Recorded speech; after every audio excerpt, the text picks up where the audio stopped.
All right, good morning, everyone. If you haven't had a chance to grab a donut and some coffee, please stop on over. But I think it is past 10 o'clock, and so I think be respectful of everyone's time. We will get started. Good morning, everyone. Thank you for coming out to beautiful Camino College. I'm Al Muratsuchi, and I am your state representative, your state assembly member. This is my 11th year representing the South Bay in the California legislature, and it's great to have all of you. Over the years, we've been doing these town halls to give an opportunity to, for me to give you a brief overview of what I've been working on and what's been happening at your state capitol. But this is, primarily an event for all of you to give you an opportunity to raise your concerns about, how things are going in your lives, what impacts, state policies or anything else is having on you. And so I want to hear from you. We want to have more of a conversation rather than me doing all the talking. And so again, I want to welcome each and every one of you. I just want to give you a quick overview of today's event. First of all, thank you very much to Camino College. Representing Camino College is Carrie Webb in the back. Thank you very much, Carrie. And it's so great for me, as Carrie knows, for me to be able to pull up in the staff parking lot. I am a part-time teacher here. I'm going to be back in the campus. Thanks to Carrie's support. I have the privilege of teaching Poli-Sci 1 here, Introduction to American Government. So I try to keep things real, talk about what is happening, in Sacramento Interstate Capitol, while I teach one class to our Camino students on the Constitution, separation of powers, all that good stuff that they're all living through right now. So great to be here at Camino College. I want to acknowledge some officials that we have here representing the city of Rancho Palos Verdes, which is of course part of the our Assembly District, the 66th Assembly District, is Mayor Pro Tem Paul Seo. And we also have the, I forget your title, is it President? That's right, it's Superintendent. Superintendent of the Southern California Regional Occupational Center, or all of us in the South Bay affectionately call SCROC, Dr. Julio Rodriguez. Yeah, I again have a soft spot for SCROC. I was a former board trustee for SCROC, and before I was elected to the state legislature, and so would love to get an update on how things are going at SCROC. So let me just give you a quick overview before I turn the mic over to all of you. I want to start off by saying that we started off this legislative session at the beginning of this year in 2025 with the theme of affordability, of addressing kitchen table issues.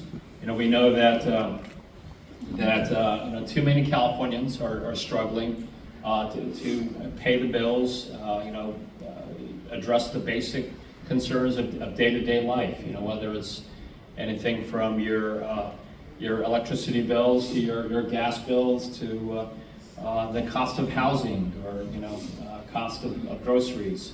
So we know that has been at the top of the mind for Californians, and so we have been focusing on that by addressing some key measures that we have passed, either bills that we have passed to, for example, we focused on electricity costs this year because we know that the cost of electricity has been going up and up, especially for, I see a lot of seniors in the audience, seniors living on fixed incomes. We know that, with inflation and the cost of electricity and the cost of eggs, that that is a number one concern for Californians. To that end, electricity, we passed a measure to provide more rebates for Californians through what is called the California Climate Credit Program. So you'll be seeing some relief in terms of your electricity bill. We also have been focused on insurance issues. Especially home insurance. We know that many of our communities, especially communities like the Palos Verdes Peninsula, where the wildfire risk has either increased or is the homeowners in the neighborhoods are being assessed higher homeowner insurance policy premiums. And so we took measures to address the home insurance industry stability, making sure that insurance companies are continuing to offer policies, renewing policies. We know that many of our, too many Californians have had their policies canceled. Where industries facing tremendous challenges, as we all know, with the overall rising costs of climate change, driving the ever-increasing incidence of wildfires. We know that the facts speak for themselves that almost all of the worst wildfires in terms of lives lost, in terms of property damage costs, have all been in the last 10 years. Just in the last 10 years, we know that the cost of climate change is directly impacting homeowners, with the ever-increasing, ever-worsening wildfires that are being reflected in all of our collective home insurance premiums. So those are just some examples of how we're trying to address the issues of affordability, but I want to make sure that we give you an opportunity to talk about what's on your minds. Related, of course, to affordability is the overall state of our economy. And I'll just let folks like the Anderson School of Business, the UCLA Anderson School of Business, and their annual economic forecast set the stage in terms of our conversation about the economy. The UCLA Anderson School just came out with their projection for not only the national economy but the state economy, and they said that the number one driver of concerns about a stagnating economy overall are the tariffs, the Trump administration's tariffs. I mean, the Trump administration's tariffs are essentially a tax on all of us, because we know, when you go to stores and you look at the products, where are the products coming from? They're coming from overseas, and so a tariff is a tax on all of these things that we're consuming, whether at the store or through the parts, that anything from cars to any other items, and so that that Trump tax is a huge driver in terms of the cost of things, and is part of this affordability challenge. But it goes beyond that, especially for the statewide level, because it's impacting our statewide economy. Governor Newsom's been calling it the Trump slump, but basically, we've been, while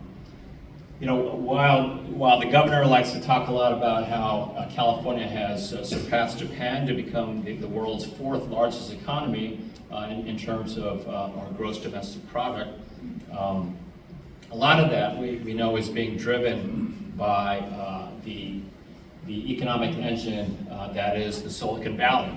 A lot of the investments, especially in artificial intelligence, it's just like,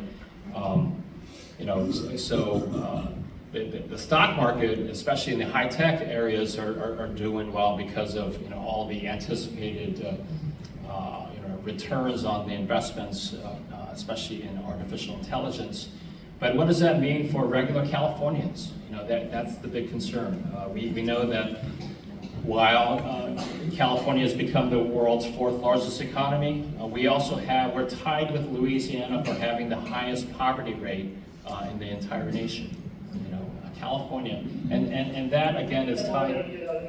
That again is tied to the affordability issue, because a big part of that poverty calculation is the cost of living in California. Most importantly, the cost of housing. So, before I talk about housing, let me talk about one of the biggest drivers of California's economic growth and innovation has been transitioning to my next topic, my favorite topic, education.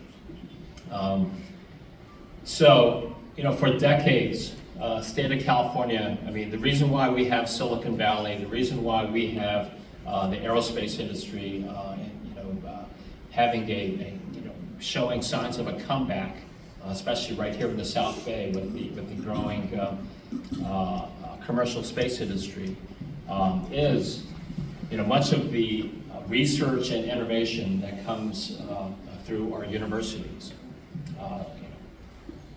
Millions, billions of dollars, and especially federal research grants that go to our universities. But as we all know, that is under attack right now. With the Trump administration cutting, hundreds of millions of dollars. UCLA being a perfect example. I've been talking with people that have lost their jobs at UCLA, that have been engaged in critical research and finding the cure for cancer, and the next big innovation in high tech and artificial intelligence. Those are all the reason why we have Silicon Valley, the reason why we have this hub of the commercial space industry right here in Southern California, is because of all the research and innovation that is driven by those millions, billions of dollars in federal research grants that come to our universities. And so that is a big concern that we're closely watching now, and that I'm fighting back on. I know that recently there is an effort to try to politicize these federal research grants by tying it to the Trump administration's political agenda. But we need to make sure that we're not compromising our core values of academic free speech, while at the same time protecting that critical funding for our universities. As the chair of the Assembly Education Committee, as a former Torrance School Board member, as an adjunct professor here at Camino College, my focus has been on K-12 education. We just saw great encouraging numbers coming not only statewide in terms of our test scores showing improvements, especially in the communities that have the most concentration of poverty. Districts like Los Angeles Unified, districts like Compton Unified. It was just in the LA Times a few days ago, but we're seeing returns on the investments that we've been making, including on great programs like what we call linked learning now. Having these college and career pathways to not only prepare our kids if they want to go to college. We'll make sure that we're teaching them, offering the courses that fulfill the admission requirements to get into the University of California and the California State University. But also, if you don't want to go to college, there are great career opportunities, as Dr. Rodriguez knows, where you don't need a college degree. I know that again, not only all the great programs at SCROC, but a couple years ago, I came to Camino College, and Northrop Grumman was working with El Camino College to train students according to their workforce needs, so that they could become sheet metal workers and welders. And because we know that there's such a demand for sheet metal workers and welders to build those rocket ships just up the street on Crenshaw Boulevard up in Hawthorne, to build SpaceX and their rockets and their satellites. So that again is an example of how there's a direct correlation between our investments in education, our training our workforce, and is an investment in our economy. Last but not least, before I open up for questions, is one of the touchier subjects, especially in the South Bay. But I want to make sure that we all have, or at least I set the stage for our conversation today, is housing and homelessness. Now, housing. The reason why the number one, according to all the polling, the number one concern in terms of affordability for Californians is the cost of housing. And we know that for those of us that already own a home, I mean we're seeing the equity in our homes just rise and rise. But for those, our children, our grandchildren, increasingly their hope of being able to achieve the American dream of being able to buy a home in the neighborhoods the communities that they grew up in, especially around here in the South Bay, is becoming more and more difficult. And that's why, from the governor on down, there's been this big push to build more housing everywhere, at whatever cost. And I know that has been, a sore subject for many of us in the South Bay, that especially those that we've all worked hard to be able to buy the homes that for those that are privileged enough to own our homes in the South Bay. And we don't want to ruin, what we have. We don't want the character of our neighborhoods to change. But that's the overall statewide political context of what's happening. If we build more housing, we're increasing supply. Pretty basic economics, supply and demand. The reason why housing is so expensive in the state of California is because for decades we haven't kept up with the demand, and that's why our children and grandchildren, are finding it increasingly difficult to afford to buy a home. Now, having said that, I used to sit on the D-Torrance Planning Commission. I'm a big believer in local control. I know that Sacramento shouldn't be passing these one-size-fits-all solutions, but that we need to work. The state capital needs to work with our cities to be able to decide where and how to build more housing. And so while I do support building more housing, especially more affordable housing, where we've devoted over $20 billion to over the last 5 years to try to address the affordable housing crisis and the directly related issue of homelessness. I have pushed back on certain bills like Senate Bill 79. I know we got a lot of emails, a lot of correspondence from our constituents, very much concerned about losing local control, especially around the metro train stations. So we know we have two, one in North Redondo, and then those that are going to be developed when the Metro C line is extended to the station behind the South Bay Galleria, and eventually the Torrance station on Crenshaw Boulevard.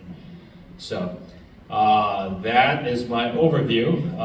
Maybe it wasn't as quick as I thought it was going to be, but before I turn it over to any of you for questions, comments, concerns, I want to welcome Torrance City Councilman Jeremy Gerson. Thank you very much for joining us. And actually, why don't I acknowledge the Mayor Pro Tem Seo first. Would you like to say a few words? No? Okay. All right. Okay. All right. Dr. Gerson, would you like to say? Okay. All right.